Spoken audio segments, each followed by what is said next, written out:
Good evening to all dear my students and happy boys and girl. This is Sanjay from Siva Coaching Center at Kamalganj. After many days, I have selected a poem, Sonnet, which is written by John Milton. Sonnet number 19 and 16. तो ये जो poem है on his blindness by John Milton, sonnet number 19 और 16 से लिया गया है। इस पोएम का नाम है ऑन एज ब्लाइंडनेस। उसके अंधेपन पर, आई मीन जो ब्लाइंड जॉन मिल्टन है वो अंधे हो चुके हैं और अभी तो आधी जिंदगी गुजरी थी और उससे पहले वो अंधे हो गए हैं। पोएम लिखना, राइटिंग लिखना बहुत अच्छी तरीके से जानते थे और उन जैसे वो अंधे हुए हैं, एक ग्लूकोमा की वजह से वो अंधे हो गए थे और उन्होंने एक शानदार पोएम लिखी है उसके ऊपर, ऑन एज ब्लाइंडनेस, उसके अंधेपन पर, कि अंधा अगर व्यक्ति हो जाता है तो किस तरीके से रिस्पॉन्स करता है। तो वही सोनेट बताया गया है। ये सोनेट जो 14 लाइन्स की कविता को हम सोनेट कहते हैं। यहाँ पे ज़्यादा टाइम वेस्ट ना करते हुए सीधे हम आपको पॉइंट पर ले चलते हैं जॉन मिल्टन के बारे में। जॉन मिल्टन जो है, डेट ऑफ बर्थ की बात हम करते हैं तो 1608 में उनका जन्म हुआ था और 1674 में डेथ हो गई थी। तो बता रहे हैं 1608 बॉर्न और डेथ, ये उनका डेट ऑफ बर्थ है। तो remaining many years in this poem I want to tell you about a on his blindness written by John Milton. तो आइएगा, पहली लाइन हम आपको विस्तार रूप से बता रहे हैं। कह रहा है कि व्हेन आई कंसिडर, कहता है व्हेन आई कंसिडर, कंसिडर होता है सोचना, विचार करना, किसी के बारे में सोचना। तो बता रहा है जब मैं सोचता हूँ, जब मैं विचार करता हूँ, क्या विचार करता हूँ, how my light is spent, how my light, कहते मेरा प्रकाश, मेरी रोशनी किस प्रकार चली गई है, स्पेंट हो गई है। कहना चाह रहा है, in another word we can say that here the poet is telling about on his blindness. बता रहा है कि how my light is spent, कि मैं किस प्रकार अंधा हो गया हूँ, कि मैं किस प्रकार अंधा हो गया हूँ। यहाँ पर पोइट है, कह रहे जब मैं सोचता हूँ अपने बारे में कि मैं किस प्रकार अंधा हो गया हूँ, when I consider how my light is spent। Air, ये बहुत ही अच्छा वर्ड है। एयर मीन्स होता है पहले, बिफोर, क्या होता है पहले। हाफ माई डेज, कहते हैं एयर पहले ही, एयर पहले ही, हाफ माने आधे, अभी तो आधे ही, क्या माई डेज, कह रहा है मेरे दिन, अभी तो मैं आधी उम्र का हुआ हूँ, अभी तो मेरे आधे ही दिन गुजरे थे। इन दिस डार्क, इस अंधेरे में, वर्ल्ड एंड वाइड, इस चौड़े संसार में ईश्वर ने मुझे छोड़ दिया है। कैसा कर दिया है, छोड़ दिया है। वर्ल्ड वाले संसार, एंड वाइड मैंने चौड़े, डार्क में अंधेरे में, ईश्वर ने मुझे इस चौड़े अंधेरे संसार में मुझे अकेला छोड़ दिया है, जबकि अभी तो मेरी आधी ही जिंदगी गुजरी है और उससे पहले ईश्वर ने मेरी आंखें छीन ली हैं और मुझे अंधेरे संसार में छोड़ दिया है।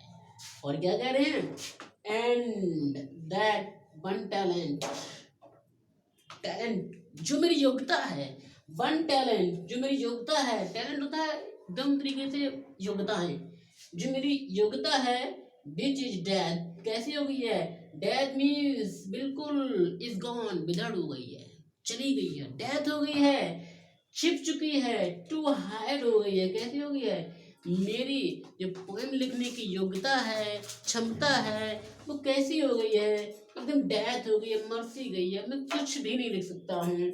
टू हाइड, छिप सी गई है, मेरी योग्यता कैसी हो गई है, छिप सी गई है। लॉस्ट विद मी यूजलेस, कह रहा है कि लॉस्ट विद मी यूजलेस, इस पूरे का अर्थ होता है मैं प्रयोग भी नहीं कर सकता हूँ। I can not use my light is spent is gone and I cannot writing letters and poem any kinds of, कहता है lost with me useless, कहता है बेकार हो गया, यूजलेस हो गया, मेरा टैलेंट बेकार हो गया है। दो माई सोल मोर वैन, कहता है यद्यप मेरी जो आत्मा है, यद्यप मेरी जवानी है कैसी होगी, मोर बेंट हो गई है, झुक सी गई है, चली गई है। My house my days has gone, my days are gone, मेरे दिन सभी जा चुके हैं यहाँ पे। दो माई सॉल मोर बेंट, यानी कि मेरी जवानी है कैसे हो गई है, जा चुकी है, बुढ़ापा नहीं आया है, लेकिन ईश्वर ने मेरी आंखें अभी तो छीन ली हैं। अभी तो I was only 44 years old, बता रहा है कि 44 वर्ष की अवस्था में मेरी आंखों को छीन लिया है। तो देखिएगा, to serve there with my maker, maker का मतलब होता है ईश्वर से लिया गया है। कहता है टू शर्व, सेवा कैसे करें, देयर विद मैंने उनकी, मेकर एंड प्रेजेंट, मैं अपने आप को ईश्वर के सामने कैसे प्रेजेंट करें। How should I present before God, मैं अपने आप को ईश्वर के सामने कैसे प्रस्तुत करें, जबकि ईश्वर ने मेरी आंखें छीन ली हैं। अभी तो मेरी आधी जिंदगी गुजरी है और ईश्वर ने मुझे अंधा कर दिया है। अगला लाइन देखिएगा, बहुत ही खूबसूरत है।